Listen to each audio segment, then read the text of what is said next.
Good afternoon and welcome to Solent Sports News. I am Neil and this is your 4:30 bulletin. Firstly, in some local Southampton news, the Southampton Marathon is back for another year. To tell us more is keen runner and Southampton correspondent Maria Rees. Hello.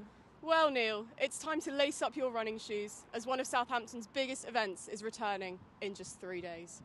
That's right, Neil. The ABP Southampton Marathon races into the city on 2nd of April this year, with thousands of people expected to take part. That's thousands, Neil. A new 5-kilometre route has been added into the mix and will run, excuse the pun, alongside the 10k, the half marathon and the full marathon races. Now, this marathon is the flagship sporting event on the South Coast with a 2-lap race course, that's 2 laps, Neil, offering a spectacular route with green parks, shoreline and riverside views. It will be the start and finish, the Guildhall will actually be the start and finish of this iconic race.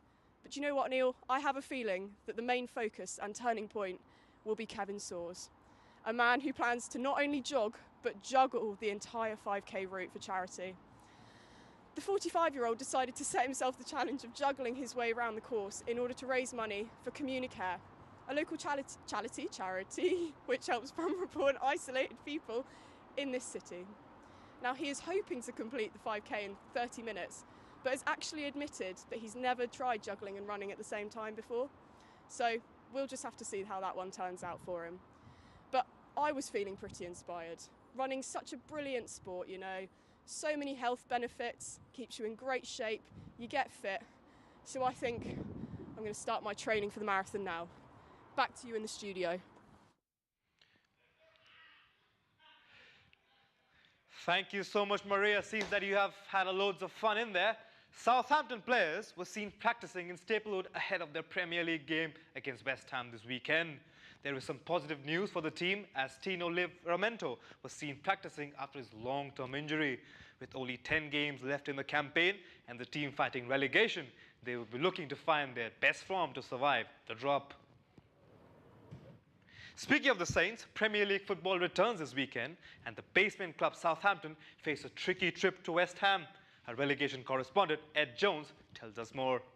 I don't get nervous, but I'm starting to get a bit shaky, you know? I mean, I'm a little bit worried. It's a trip to East London for the Saints on Saturday, a massive, crucial relegation clash against West Ham.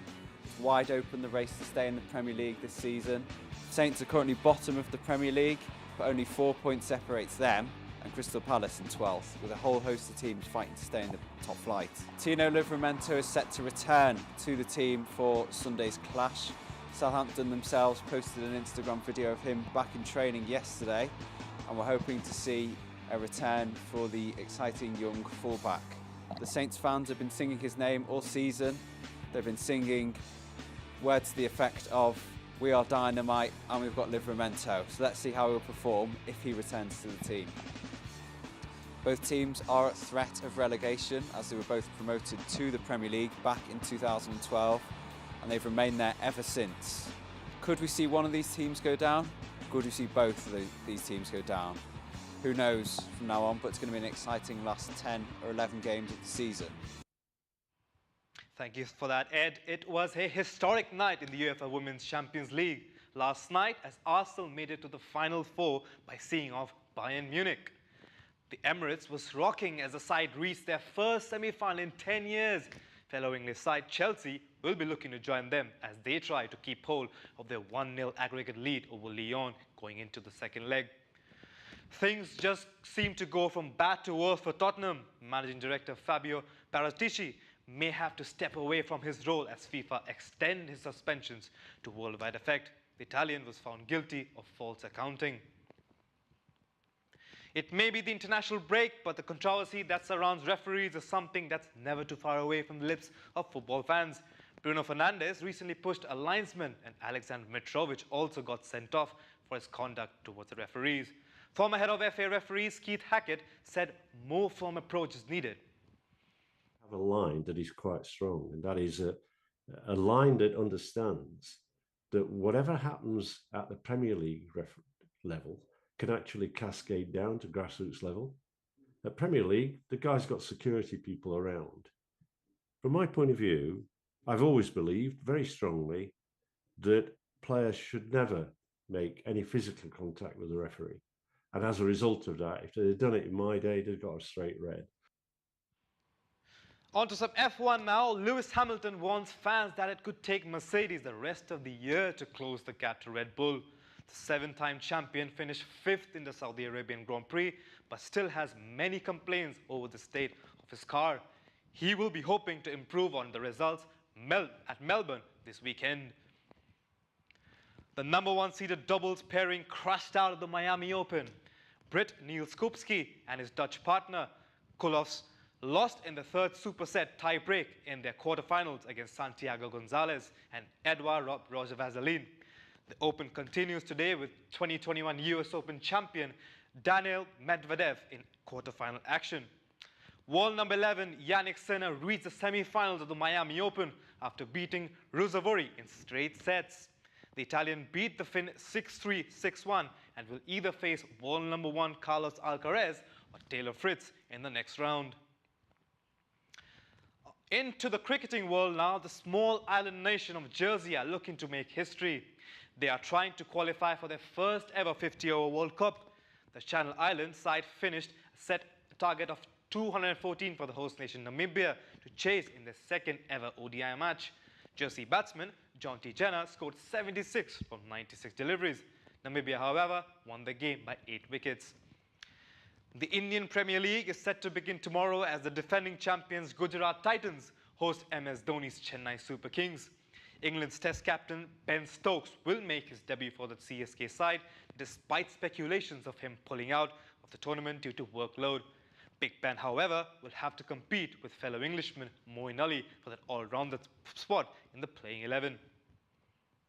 On to some more local news. Hampshire-based franchisee for the 100th Southern Brave have drafted in New Zealand star batsman Devon Conway and Australian star Tim David. The two T20 specialists will be in action for the Southampton-based team for the English cricket's flagship cricket league. In the darts, Gerwyn Price is seeking his third consecutive win in Berlin tonight. He faces Peter Wright in the quarterfinals of the Premier League, and this follows back-to-back wins against Michael van Vergen and Chris Dobie last week. He claims his recent good form is down to his newly adopted gluten-free diet. The Sacramento Kings have ended the longest playoff drought in NBA history. The Kings beat the Portland Trail Blazers 120-80 to clinch the playoffs berth. They became the third team in the Western Conference to clinch the postseason berth. This now ends the 16-year wait to the reach at this position. According to the recent daily report, child screen time has gone up to 50% since 2020, with most of it being used in playing online games. With the numbers going up every day, there are still few clubs or sports societies who encourage kids to play outdoors and provide them with the utmost facilities. To do so, one of these facilities is in our very own Southampton, is Superstar Sports. Our correspondent Sid went there to check out about how cool initiative this is. Superstar Sports, a fun initiative that is dedicated to inspire young individuals aged 2 to 14 to gain a love of sport while allowing them to become the best they can be. Wondering how it works? Senior coach and manager Sam explains. Superstar Sports is getting as many kids as possible into sport. So we go into schools, we deliver about 25 different schools, PPA, what's provision and PE. We also do extracurricular activities and we deliver academies alongside, so we do basketball, gymnastics, stage school. It's basically just getting kids loving sport as much as possible. Speaking about the impact organizations like Superstar Sports try to make, Sam also mentions how kids like their time, being there with others and how much they learn from it. Like you see these kids behind me here, they absolutely love it. They can't get this anywhere else. A lot of the kids can either get it in school, but they can't offer it anywhere else. And then we've got getting the kids that can't access it and being able to get them into sport is massive. They make friends, they get fitter. You can see the impact it has in schools as well when we do our programme in schools, how much sport impacts their learning as well, how much it improves them. Parents who send in their kids already to this program seem to agree with Sam about how helpful and fun it is for their kids and for them. He goes 3 times a week now, So ever since he started, he's got the basketball bug. So he can't wait to get out the door, and he wants to turn up early so we can practice together. So he loves basketball. He just really enjoys it, and I think it's good for him to socialise with other kids outside of school. Very good kind of vibe. Very positive. Lots of instruction, really good instruction, and you can just see them progressing each week. Yeah, I think that they teach them strategy of how to do well in basketball, and so then if I take Titus to the park to play basketball, then he has got much more of an idea what to do when he gets there, because he's been coming to these training sessions. And as soon as they finished their session, some of the kids also popped up to tell us how much they enjoy being a part of the program. I really like basketball. It's a really fun sport, and found out about it online because it's one of the only basketball places in Southampton. Yeah, it's lots of fun. It's really exercising and good for your health. And the coaches, they help us a lot. They teach us really good moves and everything like that. With the changing dynamics of the world and kids getting attracted to their online devices, organizations like Superstar Sports are working tirelessly to give these kids the physical exposure they need to grow. But will they be able to make an impact? Only time will tell.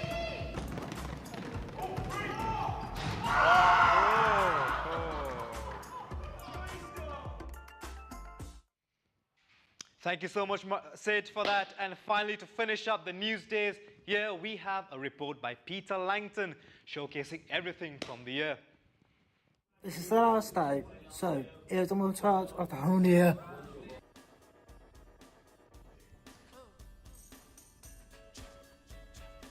Hello and welcome to Solent Sports News. My name is Will Harris. I'm Neil. And I'm Carl Paul. I'm Erin Dugan. My name is Malhar Desai. I'm Liu Chen. I'm Maria Rees. I'm Peter London. I'm Max Timms. I'm Harry Smith. I'm Sid. This is Arun at the time. What's your first favourite thing about Newsdays? Nothing. Lunch. Kind of. I think so the 4:31 Bulletin is the favorite thing because that's what everybody is waiting for. And that's the bigger one than apart from the 11:30 and 1:31. So yeah, I think the 4:31 is the...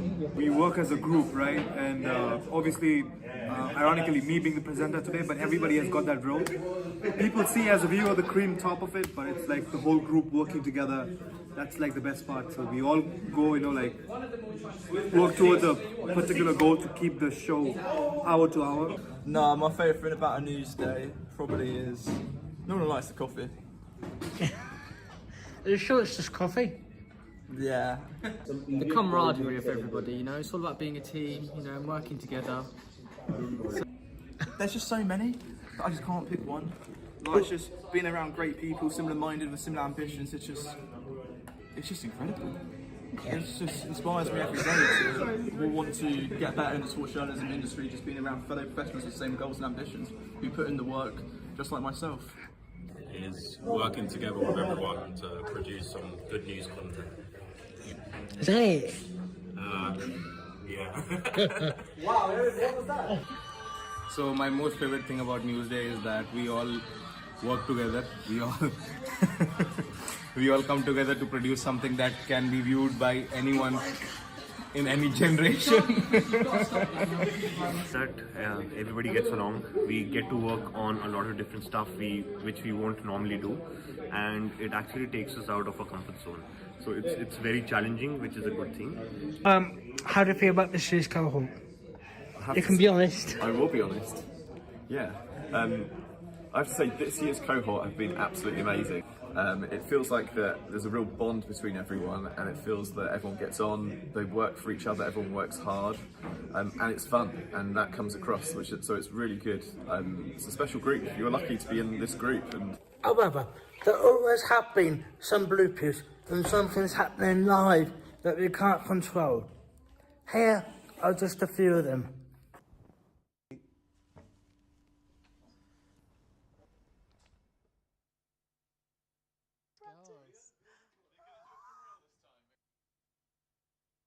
Hello and welcome to Solent Sports News for our live watch-along of Iran versus England. Side St Mary's in the cold, but however the first team have been out away in Spain for some mid-World Cup. We wish you a very Merry Christmas.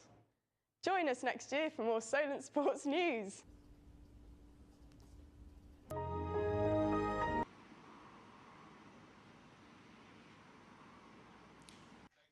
Oh, this is stressful.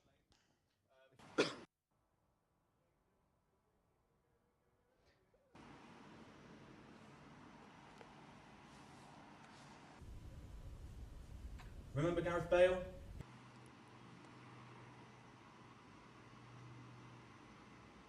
That why should future students come onto this course? Why should? Well, we think that we've got one of the best master's courses in the country for sports broadcast journalism. Not only have you got great facilities, but we actually teach you to be a professional. So it's kind of, do you want to be working in radio, TV, or in social media? Well, we can teach you how to do storytelling, how to edit, how to film, how to do it all. So we try to instill that professional behaviour with everyone and get them to be a professional while on the course, so that when you go into the real world, you're ready to go. Thank you for watching Solent Sports News. Goodbye. Have a fantastic evening. Goodbye. Goodbye. Goodbye. Goodbye. Goodbye. Goodbye. It's been a long day.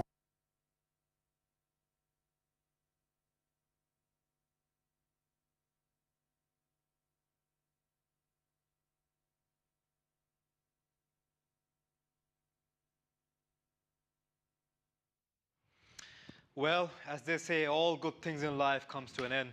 But it's just an end of a beautiful chapter in all of our lives, not the end of an entire book. From all of us here at the Master's Course of 2023, thank you very much for tuning in. Until next time, goodbye and have a very good evening.